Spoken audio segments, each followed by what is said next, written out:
This is Business LO, a podcast by the Lake Oswego Chamber of Commerce, which connects, educates, advocates, and champions our business community. We have nearly 500 members from international corporations to home-based businesses, and we serve them all. Each episode of Business LO gives insider information to the local business community and the neighbors who support them. And now, let's talk Business LO. It is Wednesday, September 17th, 2025, and this episode will publish on October 1st. And today we're having an in-depth discussion about the Business Leadership Development Series that the Lake Oswego Chamber of Commerce offers, and our guests who have been through the program are here to give us the hands-on details and their actual experiences. We have the Waldman and James Real Estate Group from Portland Premier Keller Williams Realty, Pam Waldman and Laura James. Running the ship today is Heather Graves Ramsey, owner of Coach to Brilliance. She specializes in executive coaching and leadership development. And of course, she is one of the leaders with the Business Leadership Development Program. And we have our very own local celebrity, Chamber CEO Liz Hartman.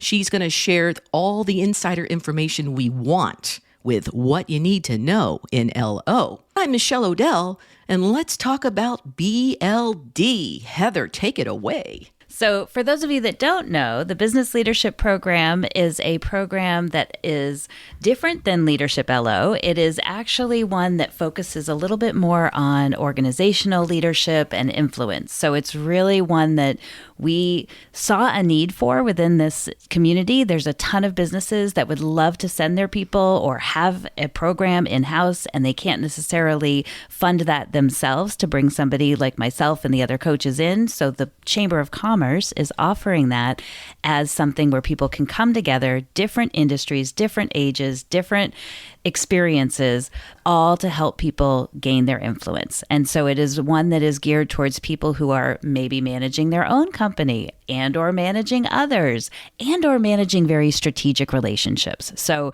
we've had two cohorts. We've had two cohorts go through, and today we have two guests from our very first cohort to talk a little bit about just what the experience was for them and what they might suggest for other people who are considering it. So would love you both to introduce yourselves if you could, and maybe a little bit about why you chose to do the Business Leadership Program. We became a team back in early 2023, which is about the time that we joined the program. It came to us right when we needed it. We had been solopreneurs as solo agents and realized that we would be better together. And we just had a lot of challenges to get through. Once we became a team, it wasn't quite as easy or smooth as we thought it would be. A lot of it was just managing people and becoming really good communicators with each other. And we had a coach already, more of a real estate coach. So this brought us a different perspective. It brought people from other industries that, oddly enough, had some of the same challenges. So we were really happy that the program presented itself to us. Liz kind of pushed us and said, you should really do it. You should really do it. And we finally bit the bullet and did it, and so appreciative. Pam. Yeah, I'm Pam Waldman, the other half of Waldman and James Realty Group. And, similarly, like Laura had said, when we had joined forces, you can be really good at what you do. We're very good at helping people buy and sell and upsize and downsize and do 1031 exchanges or pulling money out of your equity to remodel your kitchen, whatever it is. But when it came to leadership, when we merged and formed a team, that is really a different aspect of the business. There's working on the business and working in the business. And when we turned to be leaders, that was an opportunity that we had to join this program. And like Lara had said, it had come just at the right time.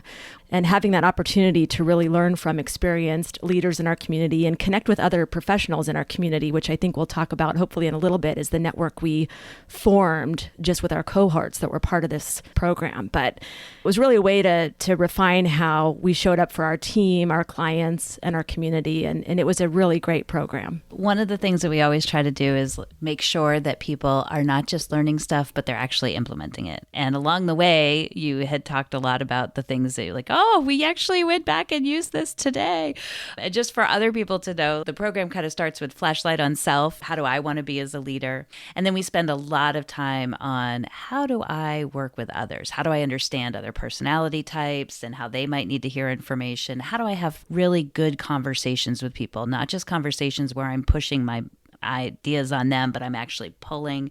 We coach each other on real things. So people are bringing things to the table and actually practicing the tools, but they're also getting coaching at the same time from one another, which is really great. And then we spend a lot of time with how do we create environments that include everybody? We have a lot of different voices at the table and we want to make sure those voices are heard. And it's not easy to create that safety. Coupled on to safety is also change and helping bring people through change, which everybody goes through all the time. So a lot of different ways to apply right away. I'm curious for both of you, what is it that you did learn from the program? Maybe there's some specific tools or concepts that have stayed with you over time. And then how have you implemented that into just your everyday, how you're leading every day? It's funny, Heather, because the pushing and pulling conversations that I distinctly remember you leading that session and talking about that was a really important one, especially at the time. We were going through, I don't know if you remember, we were going through a bit of a challenging environment. And you will have, as a leader, employees and people that work for you that sometimes you have challenges with. And it's either moving through it or moving on from it. That session was so important, learning to just ask better questions, really listening deeply, creating accountability. In preparing for this conversation, revisiting some of the topics that we covered in our classes, one of the things that I went back and looked at was like, oh yeah, the inclusivity piece and making sure people feel heard. We've got a few different personality types on our team, and some of them won't necessarily speak up. So what are the things that you ask to make sure they feel included, to make sure they stay motivated? Because there's nothing worse than that whole concept of whether someone is above the line or below the line. And what happens when we send one of our people below the line? We have one employee who's just, her personality is to be a giver and a helper, but she's sensitive. And if we're too abrupt in our go, go, go mentality, we could actually trigger her to go below, demotivate her, make her sad. And so we just need to be, just having that awareness is so valuable. Yes, totally. I feel like so many leaders don't understand the impact that they have on people. And I am a pleaser and a giver. I will put that out there for sure. And so when somebody comes and they're like, let's get down to work and these things, it's like, they're mad at me. They didn't even, say hi. Whereas you're just in mode. It's not like you're not mad at all, but I'm wasting brain space. Like a lot of what we were trying to do is help people stop wasting brain space. We want people to go to work, have a great time, do their thing, work really hard, but leave and not worry about it. And just you thinking through and being like, here's this personality style, here's how I need to approach them, really does help that person not go below the line and worry about whether they're taking care of you in the way that you need. Yeah. What surprised you as you were going through the program? I know one thing that surprised me just on day one. I'm not sure what it was that you and Phil did, what your secret sauce was, but you got everybody to be very quickly vulnerable and trusting and open and not set the tone for the whole 6 months, once a month, 6 months. But our cohort, which was about, I think, 8 people, we connected very, very quickly. And I think it was the leadership that you guys provided on that first day. You set the tone, and as open as people were, made it so valuable. Everything in the way that we do things is really there to help people really get real. I agree with that vulnerability piece a lot too. I mean, and from the beginning, because that, creating that space for us all. And again, people will be in different places in their leadership journey. And, all of us were, but we all came together because leaders do face similar challenges, similar highs and lows. But I think what surprised me too, honestly, was how practical the program was. I mean, I knew it would be great content, but what stood out to me was how immediately useful the tools were. We could just walk out of a session and really apply it like that same afternoon. I remember specifically times that I did that. And, I was just surprised at the impact of the small shifts, just changing how I would ask questions or the way I listen, and how that just really transforms the dynamic of conversations I was having. And, again, really the community. Didn't know what to expect, but building such a strong community. I mean, we still talk to that group today and have happy hours and like bounce things off of each other and ideas and concepts. And I love that you brought that up, because that's one of the goals with this program, is that we as leaders, it's pretty lonely out there. And when you are in a company, an organization, you are leading, you don't have that many mentors that you can pick up the phone, and peer mentors that you can pick up the phone and be like, hey.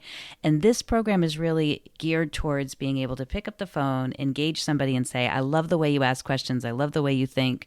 Would you mind coaching me around this? And that is our goal, is to really create that glue within this community.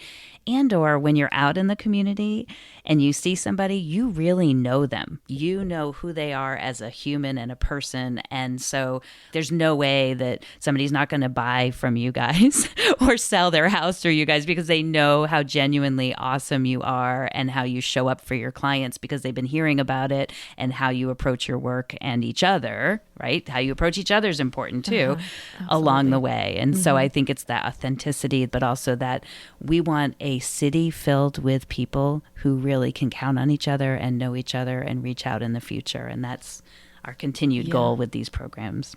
So someone's thinking about this, there's chamber members, but we can also have people outside the chamber that do this program. So we want people from corporate environments, but also business owners and different industries actually really make this a wonderful program. And so if I am out there and I'm thinking about potentially sending either some of my employees, or I'm thinking about going myself, what advice would you give, or what would you say to them to kind of make that decision? I know you took some time to make that decision, so what would you advise?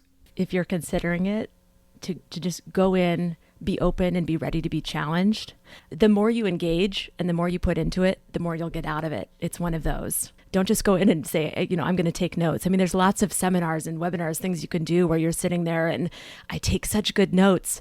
This is one where it's not. I mean, of course I took some notes, but when you engage and truly apply and plug yourself in, you'll see it on the back end. One of the things too, just as small business owners, it's an expense. And that was, I think, one of the things that we were like, oh gosh, we already pay for coaching. Do we do this too? And the chamber made it really easy for us. They allowed us to pay in increments. So the fact that we could budget for it and pay in small chunks made it a lot easier for us to participate. So I think people should know that there are ways that they can budget for it, because it really is some of the cheapest coaching you can get on how to be a leader and a manager. And you're learning skills that you not only can apply in your work, but you can take them outside of work. You can take them to your kids. You can take them to your marriage. You can take them to other partnerships you might have. And also for us, to our clients. And if you can wrangle family conversations, then you can wrangle any business conversation. Oh, yeah. Yeah, right? Like, Mom, is that the pushing, pulling conversation? Is that the motivating self and others conversation, Mom? Yes. Which mom are we bringing to the table today? That's awesome. And then, so small business, larger business, our goal is really to have people come through. Like, I love that the two of you did it together. I think it's really cool when companies send 2 or more people to this program, because not only do they get to know each other as good humans and they work better together, but they also have some common tools and language that they can continue to use. So even in conversations, I don't know if you've ever done this, but like, hey, I'm finding myself going below the line right now. And just kind of flagging that for each other gives you an okay way to say, I just need to take a minute. Let me just, go take a walk. I'll be back kind of thing. Above or below the line, meaning that when I'm above the line, I'm coming from the front part of my brain, which is the one that can reason and rationalize and cooperate, create, innovate. It's coming from a place of power. It's coming from a place of, yeah, there's this thing going wrong, but there's a gift there. I'm going to figure out what that is. Let me approach it from a thoughtful and productive way. Below the line is where we spend 2/3 of our time, because we are humans and we have a caveman brain or cave person brain, whatever you want to call it. And that's coming from the base of the brain, which is really our emotional response to things. And our first response is, what are they thinking? Or why did they do that? Or who do they think they are? And so we go up, down all day long. And the goal is not to be above the line all the time, but to notice when I'm below the line and then decide. And so the line is a very clear place of, yeah, there's this stressful thing or there's this great thing going on.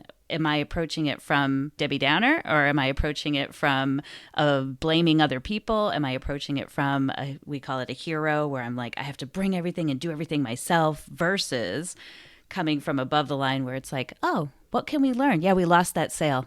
Great. Lost that sale. You know what? Is that the right client? Did we prepare the right way for that conversation? How do I want to show up differently next time?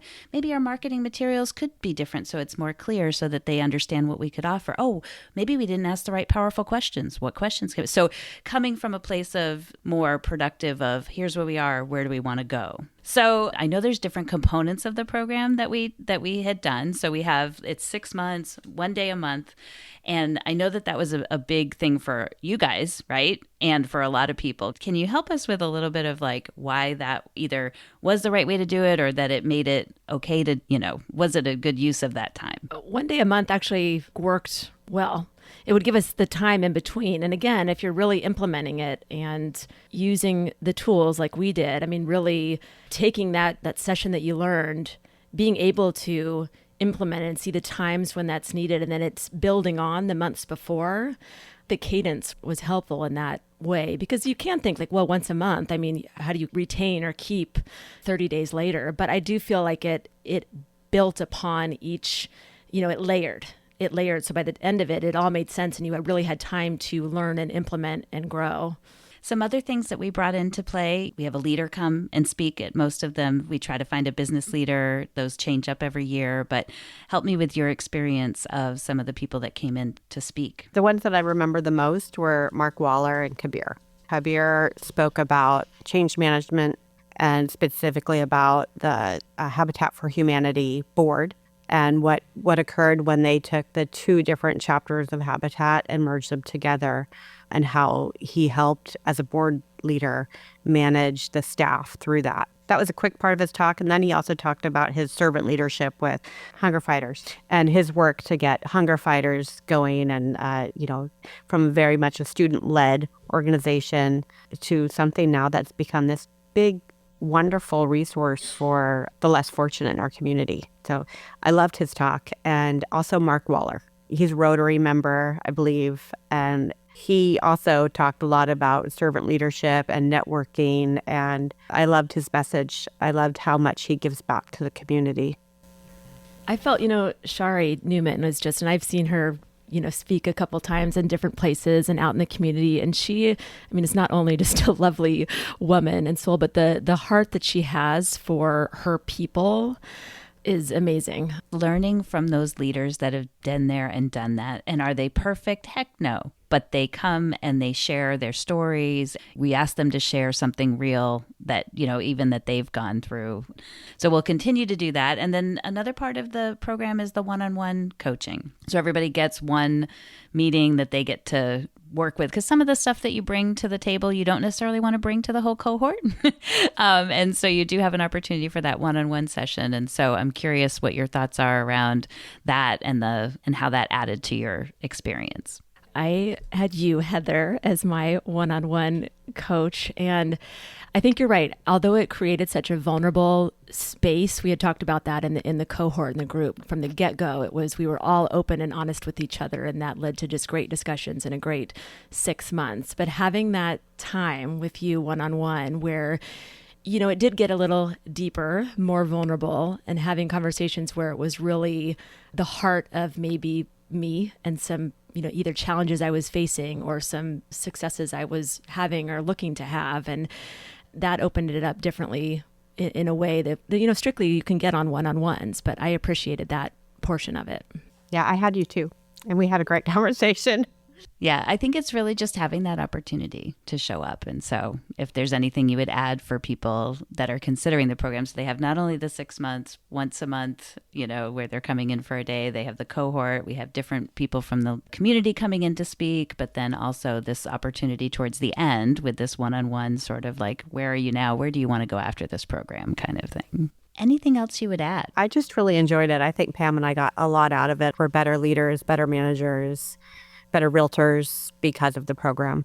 So I very much appreciate what we got to do with you and all the people we got to meet.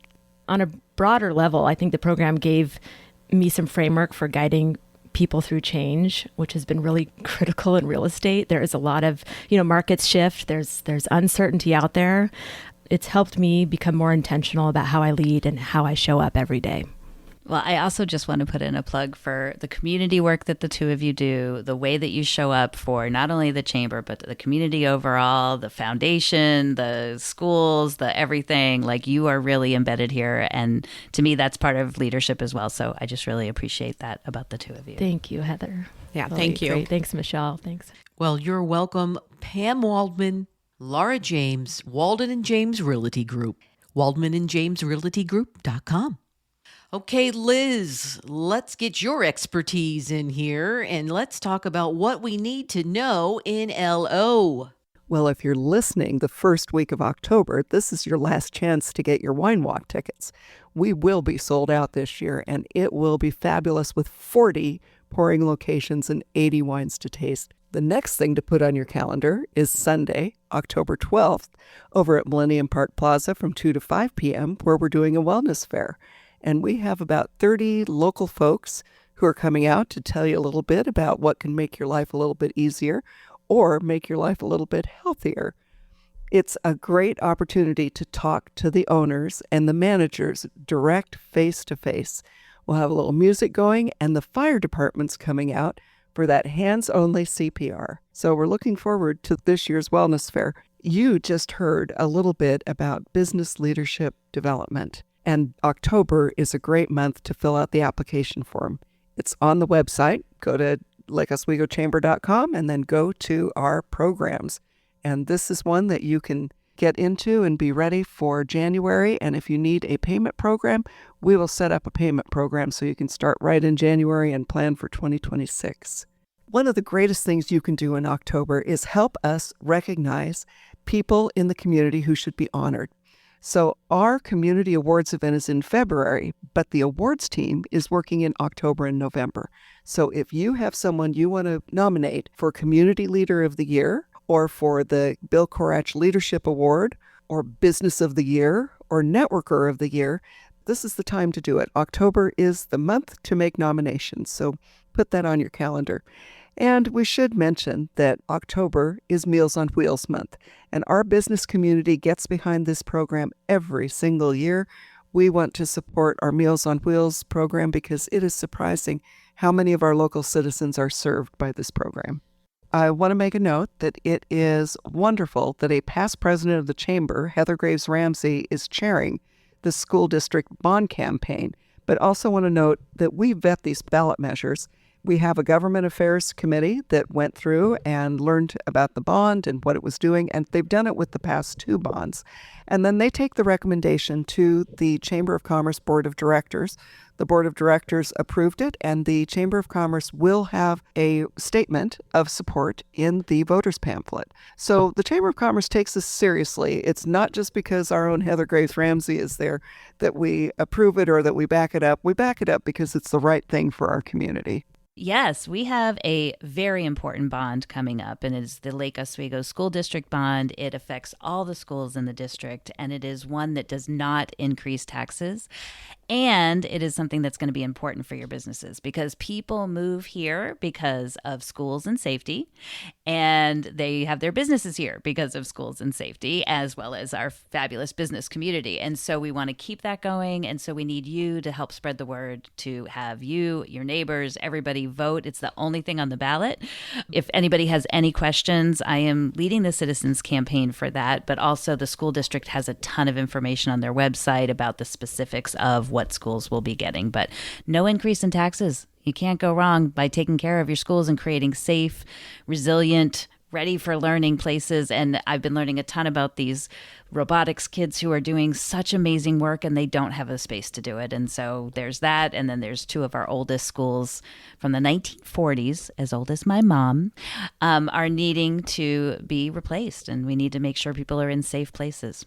For all of our businesses out there, you may be planning for your calendar year marketing budget. Now is the time to contact the Lake Oswego Review and Greed LO and Lake Oswego Lifestyle and Modcast Productions. You want to take a look with Steve Edwards or with Bella Ballo for videography. We can't forget Riley Nelson over at Coin TV. So we have a lot of representatives from media that will help you put your budget together for 2026. Or if you're a quarterly planner, check with them anytime. And I would say, too, the Chamber of Commerce has events that have anywhere from 600 to 5,000 people, and those are a great place to be able to put your sponsorship dollars out there. And so as you're thinking of, please look at our website. We've got a ton of different sponsorship opportunities. Not only does it help support the community, but it really does get your name out there with the people that you want your name out there. Good stuff. Thank you, ladies, for all you do. And remember, every day is a Chamber of Commerce Day here in Lake Oswego. The Lake Oswego Chamber of Commerce thanks you for listening to Business LO. We would love to have you as a member so you can help Lake Oswego continue to be one of the best places to live, work, and play. If you want to share an idea for a future episode or become a member, visit us at lakeoswegochamber.com and please like and follow us on Apple, Spotify, or wherever you get your podcasts. And for help with your business podcast, go to modcastproductions.com.